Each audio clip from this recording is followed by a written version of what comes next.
கண்ணியத்திற்குரியவர்களுக்கு அஸ்ஸலாமு அலைக்கும் வரஹ்மத்துல்லாஹி தஆலா பரகாத்துஹு. நாம் காலையில் ஃபஜர் தொழுத பிறகும் மஹ்ரிப் தொழுத பிறகும் அதே இடத்துல உட்காந்து 10 தடவை இந்த துவாவை ஓதனோம்னா அல்லாஹ் தஆலா நமக்கு 10 நன்மைகளை எழுதுறான். நம்ம செஞ்ச பாவத்திலிருந்து 10 பாவங்களை அழிக்கின்றான். 10 தராசளவும் நம்மளோட நிலை சொர்க்கத்தில் உயர்த்தப்படுது. மாஷா அல்லாஹ். என்ன துவான்னா, லா இலாஹா இல்லல்லாஹு வஹதஹு லா ஷரீக லஹு லஹுல் முல்கு வலஹுல் ஹம்து யுஹ்யி வ யுமீது வஹுவ அலா குல்லி ஷைஇன் கதீர். இந்த துவாவை நம்ம தினமும் ஓதுறதுனால ஷைத்தானுக்கும் நமக்கும் இடையே ஒரு கேடயமாக, ஒரு பாதுகாப்பாக இந்த துவா நம்மளை பாதுகாக்குது.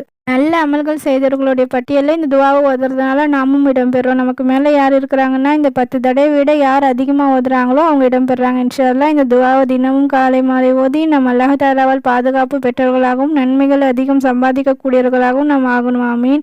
இந்த துவாவை உங்களுடைய நண்பர்களுக்கும் உறவினர்களுக்கும் ஷேர் பண்ணுங்கள். அவங்களும் நன்மைகள் அதிகம் சம்பாதிக்கக்கூடியவர்களாக ஆகட்டும்.